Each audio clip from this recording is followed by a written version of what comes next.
Hey, this is Old Man Metal, host of Old Man Metal's Musings and co-host of the Pulpit of Doom podcast. And the song that got me into King Diamond was Welcome Home. Being a metal kitty in North Carolina in the 80s, there was no internet and no metal scene, and of course no metal on the radio. There was just magazines and fanzines and word of mouth. And as a result, I didn't get turned on to King Diamond until 1988, and when I did, it was by an ad in a magazine. I don't remember which one it was. I made a blind buy based on that ad, and that was not an uncommon way to do things back then, an ad or a cool album cover. And when I popped the CD into the CD player and Out from the Asylum ended and Welcome Home came on, from that first falling down the staircase drum roll to that first bass chug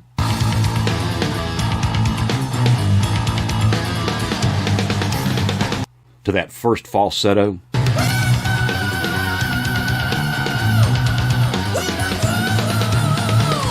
well, I was hooked, and I still am. Seeing King Diamond perform live at Center Stage in Atlanta on October 11th, 2014, bucket list moments for me. All hail the King.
Welcome back. We are back. I'm Wayne. That is Greg. And the other guy is Ralph. Ralph Viera. Yes. He is back. I am back. He is back. And this broadcast belongs to them. We've been off air for a while, so we wanted to, get our, get settled in for a little while and just hang out and relax and just get our juices flowing again and get the show going. Right? That's right. That's right. Yeah, I just completely... I just remembered, too. I completely forgot to buy that EP. Oh, it's still there. What, you don't have the Mercyful Fate EP? No, Ralph's EP. Oh, Ralph's EP. Yeah. Oh. Yeah, I've got the Mercyful Fate EP. It's a bootleg, unfortunately. I'd like to get an original someday. But... they released it on picture disc. Yes, they did. Yeah. They released everything on picture disc. Yeah, I have it on my wall. I have a picture disc wall full of picture discs, and Really? Since I have the original, I just slap. And I have Dark Side. Dark Sides is the one I play. I don't touch my original pressing. I haven't touched it since I got Dark Sides. Right. You mean the beginning? Oh, that's what I meant. Yeah. Okay. Yeah, I just got confused right. there for a second. Yeah. You got me there. Yeah, it's in the beginning. Yeah, that one. Yeah. The only thing about In the Beginning is the way they changed the track order. Yeah. So, starts with Doom by Living Dead in the beginning. Yeah. I mean, that's actually a good start song. It's just weird to hear because it's different. Yeah. Yeah, I'm used to Corpse Without a Soul. Yeah. Actually, there's my version right there, which I just found out this is the third printing because it's released by, let me see here, Burgess Holland. Okay. And that's what mine is released by. So I have the third pressing. I didn't know that. Okay. I got that. I didn't know they ever changed it from Rave On. I didn't even know that. Yeah. Well, it still does say Rave on it, but then it also says on the bottom the other name. Either way, I saw that on eBay, and it was like kind of like I think it was like a misspelled auction. I love those because usually you get those at a very good price. All right, now we are on to the Mercyful Fate EP. So, it's been a while since I heard his EP, and knowing that we were doing this today, I listened to it about 20 times. Wow. Because it's a very, I worked a long day today, so I listened to it a lot, just to try to remember everything. I love this EP. I mean, it's so cool to hear them finally, like, but the older stuff, you heard them getting into the songs, and nothing was what Mercyful Fate came to be. Like, those songs were always, you can tell that they're not like full, like real songs, with the older bands. And this is like really, they know what they're doing now. They know what they want to do, and they know where they're going to go with the band, and it's real cool. And actually, we were just talking about they changed the order because in the beginning is a different order than this, and I really didn't realize that until just as you just said that. But A Corpse Without Soul. Who wants to go? I'll go. Yeah, Dr. Fuck's got to go first. I'm curious. I might be the one that heard this first out of us three, maybe. What did you guys I would guarantee that. Yeah, I think so. Yeah. I think you heard this whole thing before we were born. Yes. No, I was born 79. What am I talking about? You were still in your crib when I first heard this. Yes. I heard it before Melissa came out. I mean, actually, soon after I heard this album, I saw Kerrang an ad for Mercyful Fate's new album coming out soon. First full-length album, Melissa. So I already owned this at this time. Yeah. And cool.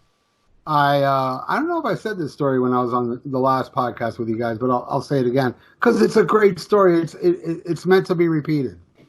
I used to go see my friend's band, Milo, who's still a good buddy of mine. Back in '83, he had a warehouse for his band. His band was called Iron Cross. And they had a turntable hooked up to a Marshall amp. And, he used to come in with the new vinyls that he would buy. And one day he walked in with the Mercyful Fate. And he's like, you got to hear this.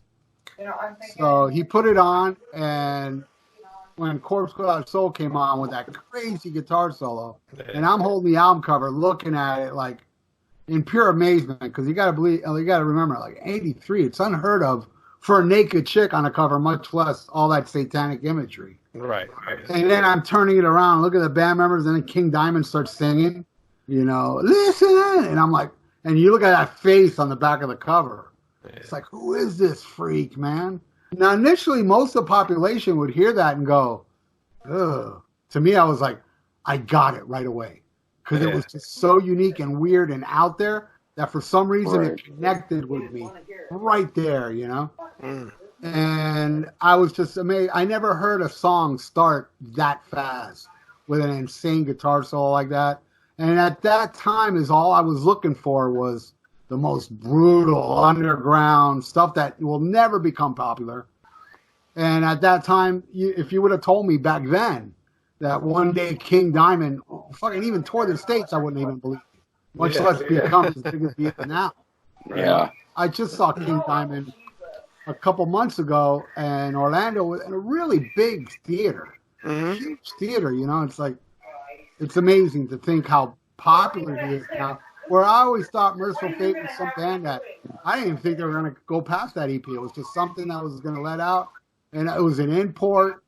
And I didn't think, the satanic lyrics, the album cover, calling a nun a cunt, stuff like that. I was like, this is never going to take off. But I didn't hear this release first. I actually heard Don't Break the Oath first, which was my introduction to Mercyful Fate, and then I got this, and then the beginning, and then eventually got the EP on its own.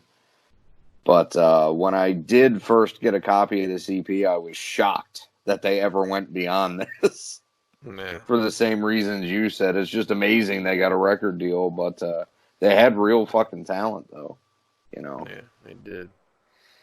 When I first got into King Diamond, like you were speaking about his vocals, Ralph, I heard that. I heard the I first, and I heard his vocals. I was into, just starting to get into metal at that time, and I heard him come on singing, and he did that high pitched thing. I'm like, what the hell is this shit? It did not click with me. It took a very long time for me to really get into his vocals, but when I finally did, it clicked, and then I worked my way backwards, to through his discography, and I finally got to In the Beginning and got to hear these songs. So yeah, it was crazy because also what too was about King Diamond, like you said, with all the satanic lyrics and stuff like that, and also at the time, since I was very young, that stuff kind of scared me. I wasn't used to satanic things like that. I'm young. I don't know whether to believe if God's real or he's fake or whatever. So just hearing those kind of things, and my grandmother was very religious, and some of my parents' friends are very religious. So I'm listening to all this stuff, they're thinking I'm a satanic worshiper or something. So it was kind of hard for a little while to get into King, but finally getting away from all that kind of worrying about satanic stuff like that, I finally got into him, and I love the EP. It's really cool. I mean, I love the artwork. When I finally got to see the artwork, the original artwork, I thought that was really cool because the only thing I saw was In the Beginning, that the picture of hell, or whatever that's supposed to be. So it was cool to finally see the artwork. They never really did another album cover like that, which I don't think they would have really gotten away with doing something like that more commercial. Probably wasn't even released in the States ever. That album. No, I don't think I so. don't think so. Yeah. Although Not until this picture disc came out, Right. like 2 years ago. Yeah. Yeah. I think it actually says that on the hype sticker. Yeah, it actually says first time on LP in North America or something like that. Oh, really? That's cool. Yeah, I'll tell you a funny story of my podcast. I do a podcast called Rock and Metal Combat Podcast, and I know it's a tongue twister. My co-host, I believe it was Abigail, the first album he bought, and when he was playing it, his dad walked by the room going, "The hell is that, a parakeet?"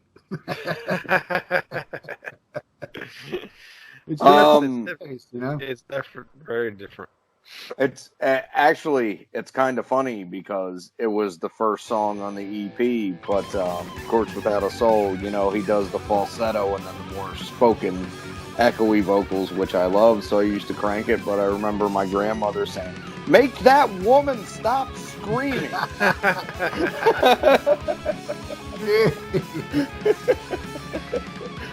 Which, I don't know how funny King would find it, but I always got a kick out of that. But it's a good opening track. You got the cool guitar intro, and then it just gets into with the drums. Kim Ruzz's drums. I mean, this is where we finally get to hear Kim Ruzz play, and he just plays so great along with the music, as opposed to all the other drummers that were in bands with King. It just Kim Ruzz was the drummer that I think really made the Mercyful Fate stick out from all the other projects that King had at the time. I agree. He's got that organic feel, like Bill Ward. Like everybody that replaced Kim Ruzz is like a perfectionist. Mickey D, Snowy. They're just so good. They're so perfect. But to me, Kim Ruzz has more of a human element to his playing, not so machinery. It's very right. Yep. Yeah. And look, I love In the Shadows. I love everything that Mercyful Fate released, but it's missing that element, that organic element the EP and the first two albums had. And that has to do with Kim Ruzz, man. Yeah, Kim Ruzz is really the unsung hero. Like, everybody in Mercyful Fate is extremely important. Right. Every component of that band, all 5 components, can only make that sound. You take one out, and there you hear it. Listen to In the Shadows, then listen to Don't Break the Oath. It sounds different, Yeah. Yeah. Yeah, actually, what were we going to say, Greg? I was going to say it's actually like kind of how I feel about Maiden, too, with Clive Burr and Nico McBride. Kim Kim Ruzz kind of has the same thing going on. it's tight, but it's so fluid, but it's got so much of that human attitude in it. And some of it's sloppy at points sometimes, but it fits in with the song perfectly. And it adds charm. That sloppiness, it adds a certain charm to it, you know? Yeah. I'm trying to remember. I think it's this song. You think I would have remembered after listening to this like all day long. A Corpse Without Soul. At the end, this is the song where he does that scream, and his voice goes like really, really high, and it goes like he must have hurt his throat doing that. Yes. Satan has taken its toll. Yeah. It's the highest note ever recorded on anything. Yeah. When it breaks at the top, it's like I defy you to find anybody hit a higher note than not even Child in Time, Ian Gillan, which I think is like the second one. You know, that's some high ass notes. Yeah, that's even higher. You know. Yeah. Yeah. When you hear that, you hear it. It's just like, oh my god, he must have like really because he's never did that ever again. I don't think he's ever did that again. Only dogs can hear. You know. Yeah. Yeah. But that's a great song. It's a great opening track. Corpse Without Soul. Awesome track. Oh, and also too, Timmy Hansen is with the band now because Timmy wasn't involved with the other projects that King was doing. Oh, that's right. Yeah, Timmy Hansen is another thing that makes a big difference. He plays along with Ruz so well. They're very in tune with each other, and it's really special. You know, I don't think a rhythm section has ever sounded like this again. No. You know, the Mercyful Fate definitely had their own distinct sound. Yes, they did. Definitely did. Track 2, Nuns Have No Fun. Nope, they just had their fathers and sons. Yeah. And he gives them hell. Yeah. And he never fails. And he never fails. This was my song. When I first got this EP, this was like, you know, I don't know, it was just so special, you know, the whole CUNT. It's got a little catchy hook to it, the melody, the structure, like I get it up in the dark, I make her feel I'm not a holy man, faster breathing, she's like a shark, which makes no sense, but it makes sense, you know what I'm saying? Yeah. You can tell King doesn't really have a grasp of the English language just yet, but it's that innocent charm, you know, that's just so appealing to me. You know, now in retrospect, if I have to pick my favorite song off here, it'd probably be Doom. But back then it was Nuns Have No Fun. It was just at the time, it just had that catchy hook to it. And I still love it. You know, it may have been demoted a little bit as far as my favorite, but there's not a bad song out of these four. It's just a perfect, great song. And I never got to see King Diamond play this live, and I was so heartbroken because when they did the Conspiracy tour, they started playing it for the encore. Really? And the Conspiracy tour didn't come here. Them came here, Abigail came here, but Conspiracy didn't, and they did Nuns Have No Fun during the encore. You know, like, fuck, I always wanted to see King do that, you know? Yeah. Damn. Yeah, that'd be a cool song to see live. Hell yeah, man. Oh, yeah. And I think it was kind of like the hit, if you really think about it back then, because they even did a photo shoot of King with a nun, you know, and I think they didn't have a single for an album back then, I don't think, but if they did, it would have been definitely Nuns Have No Fun. It's the commercial smash single. What's funny about that is, though, the couple compilations I do have from like this era that they're on, it's usually A Corpse Without Soul. Really? Yeah, sometimes it's Nuns Have No Fun, but Corpse seems to be the more popular song for the compilation guys to pick. Okay. I could see that.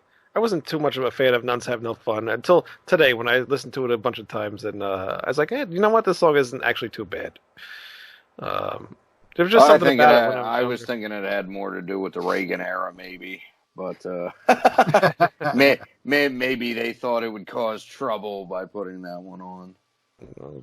Yeah, it's funny that the PMRC and the Filthy 15 put Into the Coven and not Nuns Have No Fun. Yeah, I know. Yeah, and then they put something, like Judas Priest's Jawbreaker on there when TSOL's Code Blue exists. Yeah. which is a great song, but Well, at least the Mentors made it. You oh know? yeah. If anybody deserves to be on that list, it's the Mentors. Dude, the best video clip in the history of anything is Tipper Gore reading out Mentor's lyrics in a congressional hearing. I think it was bend up and smell my anal vapor. Your face is my toilet paper. Toilet paper. Yeah, she just looks disdainfully over the top of paper. I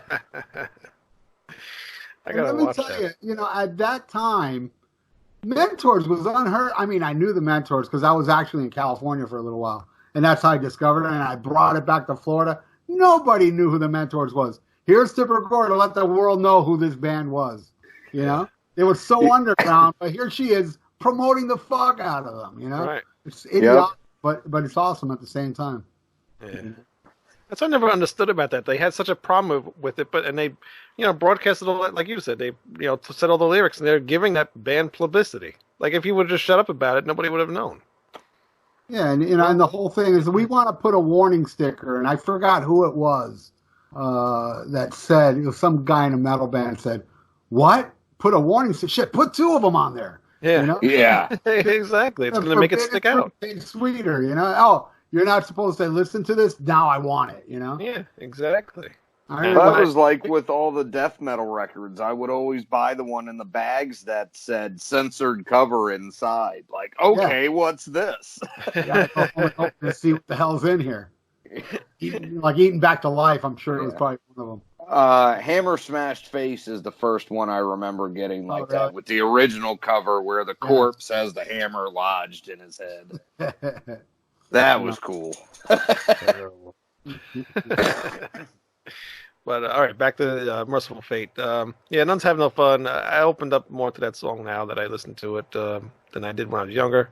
I also, when I was younger, I had no idea what a CUNT was at the time. I was too young to know. And obviously I'd find out later on. I was already a fan of Pryor and Carlin when I heard this when I was about 12 or 13. No, I was probably about 13 then. And so I already knew what the word was, but growing up in a Roman Catholic house, like Ralph was saying, this was the track I loved the most at first because, it was like, it's against the fucking establishment and the norm. This is cool. And it was catchy and it had great, it's just a great song altogether. A guy and then horny for a nun. Yep. Yeah. And then that they dared to say cunt in it too. Yeah. The I don't know how future pressings were, but the original pressing brought lyrics on just a single paper was inside. And, reading the lyrics, you see CUNT, it's like, holy shit, cunt, I was like, he's calling a nun a cunt. And 83 was like, it was like the most blasphemous shit ever, Right. Now it seems tame. Right. Back then, geez, man, calling a nun a cunt. This guy, when he dies, he's not going to wait in line to go to hell. He's going on Hell Express. He's going on the VIP line, That's how I thought of King Diamond back then. This guy does not care. Because, I'm a little kid. I'm God-fearing back then. I'm brainwashed. I'm not wise to it yet. Yeah. But still, at the same time, I'm like, man, this guy's got balls. He doesn't mind burning in hell, And I loved it about it. I loved the blasphemy back then, It was so awesome. Me too. Yeah, right after I saw Geraldo's special on Satanism, I was like, I gotta find a Slayer record. Hell awaits, all right. That was awesome. King Diamond was on that special. Yeah, he was. Which was so cool. Yeah, that was cool. It made him look like an ass, too. That was the best part about that. Yeah. We're talking about that on the King Diamond group on Facebook. Crap, I can't remember what they were talking about. But somebody brought that up recently, and there was something that was edited out, but they've seen it, I guess, on YouTube somewhere. The unedited version or something. Oh, wow. Okay. Yeah, look it up on YouTube. Or join the King Diamond group on Facebook. What are they? You're on one of those, I think, Ralph, right? I'm on. I think it's called King Diamond Coven. Maybe I'm not sure. Something like that. And then there's another one, Long Live King Diamond or something. I'm not sure. I'll look into it because I like to be on all of them. Actually, I'm a big fan. Yeah. Actually, there was another one too. It's just called number 9. That I don't think I'm on. Yeah, I don't think I've seen that one. There's a lot of them. There's a lot. Third song, side B, if you have the vinyl. Doomed by the Living Dead.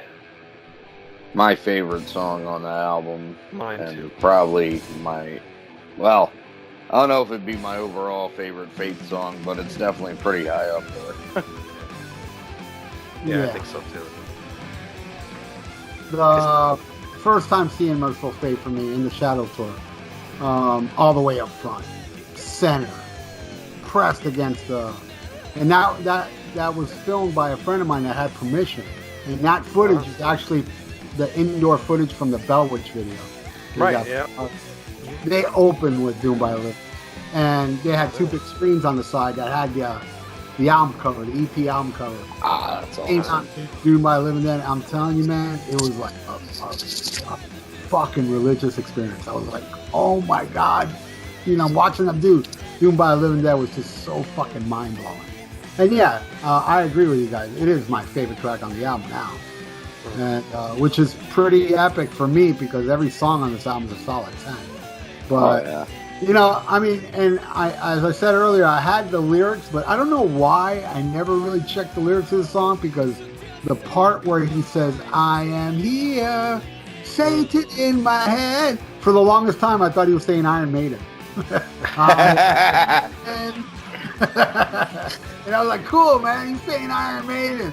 And then finally I read the lyrics one day. I was like, oh, he's saying I'm here, But I love that song. I love the way it starts, the creepiness, and Doomed by the Living Dead, And Sounds like no way to survive this evil night. Yeah, that chorus part is just awesome. And again, hearing the word fucking. Yeah, it's all your fucking angels. And I was like, oh shit, he said fucking. It was so special back then to hear a bad word. It was like unheard of, Right. It's like, wow, it's cunt and fucking. Yep. This is an X-rated album, man. Yep. And like, they got a drawing of a nun with her tits out, on a cross. Yeah, with a pentagram above her. Being burned. Might as well added more words like George Carlin. Shit, piss, cunt, motherfucking, and tits. Put them all in there. Why not? They already put the 2 of the filthiest ones. Yeah. Which actually, thinking about that, he really didn't do that on any other album. I don't think. Did he really? He didn't really curse that much. I don't think he's ever cursed again. I'd have to think whore and Black Funeral. Forget that whore. Right. That's about it. Yeah. That's as close as I can think of, Yeah. He's, I think in the graveyard during the story, during part of that, they call the guy a bastard or something like that. Yeah. But that's about the only example I can think of. And that's really technical. Yeah, that's really it. You can get away with bastard on network TV. Yeah. Yeah. Of course you can. Probably get away with cunt nowadays, too. Who knows? Well, I was watching. No, I don't know about that with the whole hashtag movement. Yeah, that's true. That's true. That's really true. I still feel stupid about that. About what? But, well, to me it isn't a hashtag. It's a pound sign. So I couldn't figure out why they were calling their feminist movement Pound Me Too. It seemed ridiculous to me. And when I said that to someone, they were like, dude, no. Hashtag. Yeah, so somebody brought that my attention too. I laughed my ass off. Pound Me Too. Like, that's perfect. That's like they were talking about Cardi B one day, and I didn't get the whole Bacardi mix-up thing. I was standing there, and they're like, why do you look so confused? I'm like, I just can't figure why anyone would pick cardiovascular bronchitis as their rap name. It's weird. And they're like, what are you talking about? All right. Devil Eyes. Now, this song... The only thing that really bothered me with this song is the drum beat. Even though it's It's cool because it's Kim Ruz, but it has that disco beat to it, and it really threw me off. Yeah, it didn't. Huh. And it's weird that it didn't do that to me back then because, I'm I'm a 70s kid. Right. And if you liked rock in the 70s, you were supposed, it's the law to hate disco. And I did. I used to have a shirt, it was an iron-on with a disco ball blowing up, and there's a skull inside that would say death before disco, Right. And then, come 83, I hear this song and it didn't bother me. I don't know, I found it hooky and I didn't notice that. I was like, man, this Evil Eyes band's got a little, kind of like a disco feel on this one, Yeah. And but it's awesome. I love it. I love that little disco feel to it. It makes it unique to me. And not only the drums, but the bass. That kind of adds more of a disco element to it. Right. Yeah. But then you got in the middle of this song, it's like I'll take you to hell. Right. You're inside my spell, and Lucifer's mirror, and I am his killer. It's like, well, that's not that disco there, No. Yeah. Yeah, there's some really awesome lyrics in this song. Oh, Yeah, and there's a lot of really cool guitar lead parts on this, like in the middle of the song. I really love the guitar stuff on here. the very harmonic. Yeah. Are amazing.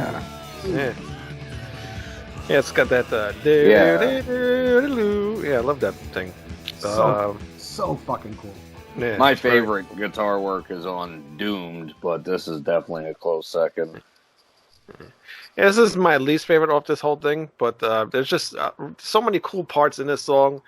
That I'm cool with it. It's just it ends on a cool note. It just it's got a lot of catchy stuff in this song. It's cool. I like it. It's grown on me over the years. And the thing about the disco beat, and Ralph will probably get what I'm talking about here. By the time you got to the mid '80s like that, though, you had bands like the Cars that had kind of crossed over, and even like Blue Oyster Cult was using that 4 on the floor type beat in some of their songs, and Bad Company and shit like that. So here, Crazy Train, Ozzy. yeah. Right? First time hearing that, I was like, man, that sounds kind of disco-ish, but it's metal, Yeah, we were kind of set up for Devil's Eyes, where it wasn't that too disco, Yeah, you make a good point. Rock and Roll Fantasy, Bad Company, and Blue Oyster Cult. I'm Burning for You and stuff like that. Exactly. Burning for You is a perfect example. Yeah. I never even gave that a thought. That's funny. Oh yeah. I mean, we were definitely desensitized to it. I guess the disco demolition night at the White Sox in '79 freaked them out so bad they were like, "We got to figure out a way to nip this shit in the bud where they can't tell we're doing it." I was always a big fan of Kiss's "I Was Made for Loving You," though, so I didn't have a problem with that song. I love that song. I think it's a good song. I do too. I didn't back then, but because I was not supposed to. Then finally, because I was an idiot. And, I loved Kiss back then, and then when I heard that, I was horrified. But then I heard the album, and I was like, "This is not really a disco album." There may be 2-3 songs that kind of hint at it, but I think that album rocks, man. I think it is good. Yeah. Really, the biggest song that doesn't play well, there's 2 of them that I really don't care for. One is Sure Know Something, the disco ballad.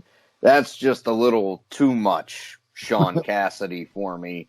And then Charisma by Gene Simmons is just bad.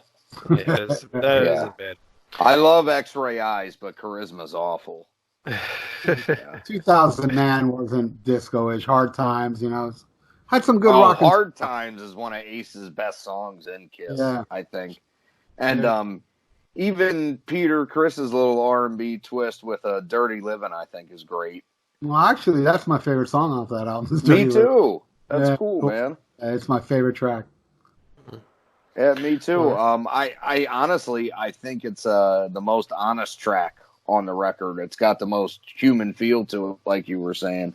The rest of it's clearly about the money. Yeah. Except for maybe Hard Times, but yeah. Right now, everybody's saying, "Oh, what the fuck are you talking about Kiss for on the King Diamond show?" Right. Well, King Diamond did steal Gene Simmons' makeup, didn't he? That is true. That's how it ties in. That's how it all ties in. Which me and Greg I just found out the other day. I got that whole story totally confused. When I heard about that story about the makeup and everything, I always thought it was after Conspiracy, and that's why he changed his makeup or whatever. But then I found somebody posted a thing of the what was it? The lawyer thing, Greg? I sent it to you. It was not Metal Blade. God damn it! Who was he? A Road Racer at the time, but Road Runner. It was their press release because I believe that delayed the release of Conspiracy a little bit because they had to change the cover or whatever, is what it said. Yeah, well, no, King was... Or no. It was a press release around the time the single for Sleepless Nights came out, and they were announcing that King was going to be changing his makeup design, but that he was planning on doing it anyway, and they took a couple sarcastic shots at Gene Simmons in the letter, which I thought was pretty fucking funny. Right. Yeah, and then mentions that Conspiracy, the album, is coming out in the summer and the tour's starting then too. Right. Yeah. Yeah, but the whole thing was about that was I was confused about when he actually changed the makeup.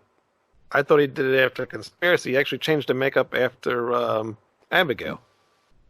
Yeah, them. The Welcome Home video, you already see the little dots and little... Right, yeah.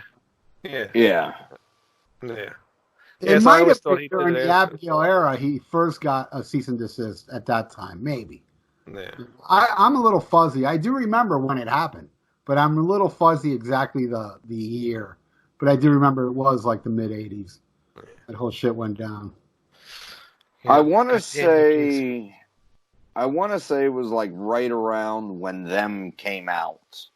Because on the promo pictures for the Them album that they shot ahead of time, he still, has the Mercyful Fate makeup basically. But by the time they did the Welcome Home video, he had changed it slightly. Well, if anybody watching this knows the exact date and when that all went down, let us know in the comments, please. Want to know. But getting back to the Mercyful Fate EP, this EP was released in November 8th, 1982, and they recorded it in September, so they only did it, a month, right? A month or two. Yeah. So it didn't take them too long to do 4 songs, but going through all the other bands, half of these songs were already written kind of in their own way, so, That's just had why to spice them together. I had no idea it was released that late in the year. Because, I'm a little fuzzy when I got it, but I know I got it at least late 83 or early 84. Would you have handy when Melissa came out? Because that was already announced by the time I got it. Oh, he said 82. 82. Not 83. Oh, okay. September or November of 82. November 82. That's what I meant. 82. 82 is when I got it. Either late 82 or early 83. Yeah, here, let's see Melissa was released October 30th, 1983. Okay, so maybe I did get it a little later. God, it's been 30-something years. Yeah, it must have been later, 83, because, as I said, when I had that EP, I got a Kerrang! Magazine saying full-length Mercyful Fate album, Melissa, coming out soon. And I already had that EP at the time, so maybe I did get it later in 83. I was thinking maybe, late 82, early 83, but maybe I did get it around, I don't know, June, maybe. Possibly. Well, either way, you're lucky you got it. Yes, not too many people can say they have an original version of that. Exactly. That's very true. How is the condition of it? Is it still good condition? It's in great condition, and there's something. Let me grab it, man. I can't find my glasses, but there's something written, etched in the vinyl. At the end of the grooves. You remember what it said? It says "Rave On." Yeah, but no, it said something satanic though. Does it really? Well, now I got to get mine. We will be right back. I will have to edit this now. We figured it out. Oh, you did? Yes, we did. And see, here's the paper. Here's the paper I was talking about that comes with the album. Oh, that's cool. Yeah, the lyric insert. Yeah. I don't have that. Which mine, actually, check it out. Mine brought 2. Oh, well, you can send me that. Oh, that's awesome. It actually brought 2. It says, Greg, you just said what it says. It says, now Yeah, well, now you're talking on one side, on side A, and it says what's happening on side B. That's what it says because there seems to be more words on mine. The other words just say Rayvon PM LP 002A1, and then that's what it says on this side too. Yeah, I don't have any other words. My original, still got it to this day. And I had Hank Sherman sign it on the 9 tour. Oh, yeah, That's awesome. Yeah. Pretty and even a little pentagram on her panties. Like, this one wasn't enough. Let's put it down. That's right. Make sure you get 2 of them on there. Yeah, exactly. And actually, I don't know if you saw this, Ralph. This was on. I got this about a month ago. Oh, that's beautiful, man. Signed by the whole band. Well, the new band. How'd you get that? On his website. Oh, shit, they were selling it? Yeah, they had a limited 150 lithographs signed by the whole band. It was a limited edition thing. That is awesome. And yeah, it is awesome. Yeah, they posted it on the King Diamond message on the King Diamond Facebook group. Boy, you guys are getting a lot of plugs tonight. You better be watching this fucking show. No, they did. I just didn't get to it in time. Yeah. Yeah, so somebody posted that, and I had to get it right away. It was only like $40. It wasn't expensive. Damn, that's it? That's it. Fuck. Yeah. That's awesome. Couldn't pass it up. Even if it was $100, I would have bought it. My wife would have killed me, but I still would have bought it anyway. But I bought it. It was $40. So. And I got a nice little frame. Now I got to find a spot to hang it. You know, next time I'm on your show, I got to dig out some of my... I got some really cool stuff, like some Abigail promo pictures. Oh, really? Oh, cool. Yeah, from Road Racer, because my friend used to run a magazine, and he gave me all these pictures. And there's a close-up of King Diamond, like, screaming, and he has, in his mouth, the fillings in his mouth is an upside-down cross. Really? No shit. That's awesome. He's got even an upside-down cross in his fillings. Wow, that's pretty weird. Yeah, I got to pull that out. I have a book. You know, it's got like 4 or 5, you know, band picture, the classic King Diamond picture, like from Abigail, and a band and live shots, you know, with Andy and Mickey and him. Oh, I wow. gotta pull those out. Yeah. Cool. Yeah. I would love to that's cool. sign those one day. Oh, yeah, definitely. Yeah, you're more than welcome to come on whenever you want, because we have a lot of albums to go through. So. Yeah. And I know them all, and I worship them all. You know. Yeah. So if you ever need me, let me know, man. You got it. Killer. Well, in case anybody didn't watch the other episode, tell everybody where they can find you and your show. Well, I have several things. I have You got a lot of stuff. Yeah, YouTube page, Almost Human 56. I have a radio show every Thursday at 8 p.m. on thatmetalstation.com. And got a podcast called Rock and Metal Combat Podcast. I got a band called Thrash or Die. And, I think that's it. I think so. You know? Isn't that enough? Yeah, right. How do I have time to do this? I don't know. I don't even have time to do this podcast. I don't know how you find time to do all that shit. No, right? And I got a job on top of that. Yeah, I know. And I screw like 6 different chicks. You know how much that takes? God damn. I'm telling you, man, that's like fucking juggling. That's the hardest part of everything I do. At least something gets hard, right? Keep them all from finding out about each other. That's got to be some work. Yeah, it is. Oh my God! Somebody posted something the other day. This I don't know what the hell you call it. Poly. What is it? What is it called when like a woman or a man? Polygamy. Is it polygamy? When they marry multiple people. Yeah, but I don't think this person's married to them. She's with this girl. She's with like 5 or 6 other guys, and one of them she's pregnant, and one of them is the father. But they're all raising the child together. They're all, when the child gets born, they're going to raise it together. Was this an episode of Maury or something? No, it was just on. Somebody posted the thing on Facebook. And that's even worse. I understand. If I find it again, I will send you the picture because these people that are in the picture, they're all a bunch of nerds. Okay, if you're a nerd, I'm sorry, but they're all a bunch of nerds with this one girl, and they would never ever have sex with a woman ever, but they apparently do with this one woman. I don't know where I was going with this story, but look for it online. It's very funny. Go visit red.review.com. We got tons of stuff on there. Some new shows, Right Opinion podcast, Old Man Metal's Musings podcast, our podcast, Lou Mav's podcast, A Dog in the Background of Greg, and I guess that's it, right? Yeah. I think that's it. Yeah, that's it. All right. Well, stay tuned for Michael Denner. He's got some more stories to tell you, and we will see you guys next week. All right. Adios, everybody. Stay heavy. Stay heavy. Rave on. Stay metal. Rocks hard. And worship Disco Satan. rules. Disco rules. All right. Goodbye. The most important things in the world was Mercyful Fate. I mean, that was 5 people's life, you know. How about old were you guys when you were together for the Mercyful Fate? How old we were? I mean, we started off seriously in 81, 81. So we were, let me see, 81. We were 22 years old. King was 24. Hank was 21. Yeah. Okay. So yeah.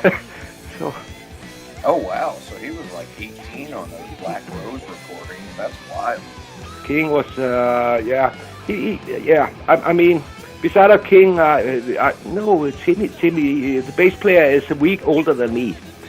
So every time he has a birthday, I give him, what's up, old man? Happy birthday, because he's 1 week older than me. So, but, okay, I was gonna say the other song I was curious about, Michael, was just because as I was looking through these records, I noticed the songwriting credits aren't real clear. It mostly just says Mercyful Fate, but I noticed like the Death Kiss is definitely a dangerous meeting. So when you guys sat down and finally coalesced as Mercyful Fate together, were most of the songs already Mercyful Fate songs, or did you bring some things from the Brats and Danger Zone with you? Yeah, we did that. We brought in some Brat songs, and I mean the oldest Mercyful Fate song is a full-blown Brat song. It's Curse of the Pharaohs. Oh, it was wow. First it was called Night Riders, when it was a Brat song. I mean, way back in 1980. And then it was called Night Spiders. And then the lyrics were changed to Curse of the Pharaohs. So that's a Brat song, actually. A football Brat song. Yeah. Oh, that's really cool. I never knew that. Yeah, and also a few of the other songs. They were right from the right before Brat's change and Danger Zone changed the moniker to Mercyful Fate. There were some songs there, like a Dangerous Meeting, and as you can see, there's a lot of the older songs have different titles. Yeah, King changed the lyrics for most of the songs in that time because the early lyrics is more like riding a bike and get into a fight and more like the Saxon way of writing lyrics, you know. Yeah. So but King he need to change that and make it more eerie and that was a very wise move to make the lyrics more horror filled, you know, and satanic and all this. All these things. Yeah. Yeah. Now you were for all that satanic lyrics and stuff. I mean, I didn't mind. You know, I never have any strong belief in religion, whatever. You know? Yeah. So, but I always been a fan of horror movies and shared the passion with King. We could sit for hours late night after rehearsing and watch all horror flicks. That was one of the big passion we both had. To watch horror movies. So what was your favorite one? The horror flick. There's so many. The first version of The Omen is one of my favorites. Oh, okay. And also a movie called Don't Look Now with Donald Sutherland. Okay. That's check it out. It's an old movie, but it's quite scary. I'll check it out. Yeah, and of course also a lot of the old classics, like from the silent movie time, The Hunchback, Frankenstein, Dracula, all these old. I love the atmosphere in it, and the instructor's ability to use the light and shadows. Yeah. I mean that type of art and films are not. It's not the same anymore, Right. They have a very smaller possibility. It was not so easy, to do technical stuff way back then, but they managed to do fantastic things with the light. Yeah. Mm-hmm. Yeah. Yeah, and that's also that's why I use some clips in my new video as a tribute to the old masters. Yeah, okay. And it fitted the song perfect. But that's another story. We'll get to it. Okay, cool. Yeah, because I did watch that video. It is a good video. All right, so with Mercyful Fate, did King paint his face like in Danger Zone and in the Bratz too, or did that just start in Mercyful Fate? No, actually, he did it in Black Rose. Yeah, that's right. Yeah, and that's why he caught our attention, because this guy went up on stage with this face paint, and blood and a pig head. He had cut in half, Oh yeah. I mean, this guy is crazy, so let's check him out. It was just, he was. I mean, it was an over-the-top front guy, so. And he could pitch high, and he had an attitude, leather jacket, and looked tough. So he was a perfect choice for the band, because that was the difference with the Bratz 1980. The singing wasn't a typical heavy metal singer, Right. Or heavy rock singer. But King, he was more like our heroes, that Paul Robert Plant, David Byron, and so on and so on. This guy could pitch high, and have a very aggressive way of singing, compared to the vocals on the Bratz album. Yeah. In all respect, because I love Jens's vocals on that, but it was more heavy to get King as the singer. Right. Yeah. Mm-hmm. Yeah. Now, how come you didn't leave the songs played like similar to like you did in the Bratz and Danger Zone when you did them for like the EP and the Melissa album? Like the songs that you reused, but you like changed a lot of the verses and things like that. Yeah, but then again, if you spend a lot of time in the rehearsing room as we do, we go through the songs, and then rearrange. You find somewhere you can find a harmony piece. You change the rhythm; it's a different drummer. There could be a lot of ways that make songs change. But always, of course, you have a strong belief that it's for the better. When you change the song. Yeah. So. Yeah, it's interesting when Greg sent me some of the older songs, and you can hear like the differences, and I'm like, wow, I was kind of glad that you didn't leave some of the things there, because some things went way off into like another area, or could have been a different song, Mm-hmm, yeah. But I mean, some of these songs, if for instance you take Satan's Fall, the song it's a long song, it's 12 minutes or something. You could make a whole album of 10 songs, with the riffings from the. Yeah. I mean, it's only in the very beginning and the end is the same riff. It changes all the time, So there's millions of ways to make songs out of all these riffs, and that makes it. Somehow you can nearly say it's a bit of a shame that we didn't use these riffs for more songs than this one song. But then again, it's like it's legendary. That's part of what tells that song's story is the multiple different riffs. I mean, it's like I think it was kind of groundbreaking when that song was released. Oh, because, Oh, definitely. Yeah. It was very progressive, and not too many like metal progressive bands, doing that kind of stuff at that time. No, the closest you could get was these straight progressive band, or let's say, with one exception, Rush, the band Rush. Right. They also they made these great albums, with these long pieces, complex rhythm changes and stuff. And of course, that was also a band that we really liked and listened to at that point. Yeah. Yeah, they were never. I never really. I never really considered them metal though. So. No, in the beginning.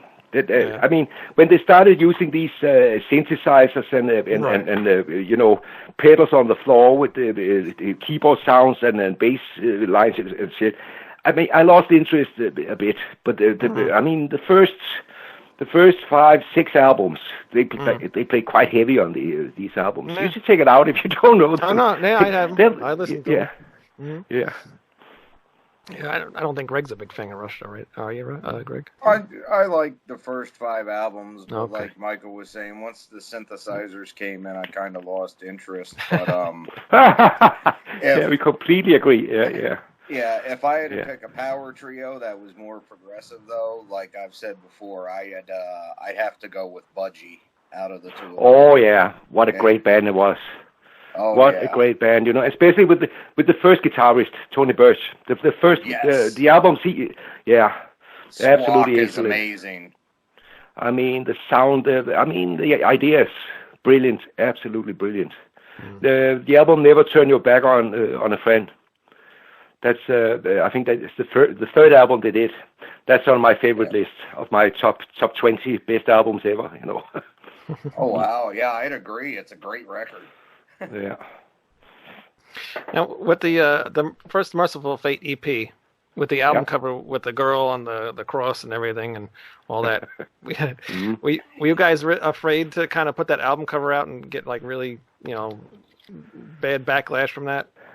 The great thing by doing that was we were not good friends with the Danish press, and we knew when we released that album it was like they would go ape shit, and try to put us down, and that was clearly a thing we enjoyed, to be able to fight with them in interviews and so on, because now it was a difference. We didn't need the Danish press at that point.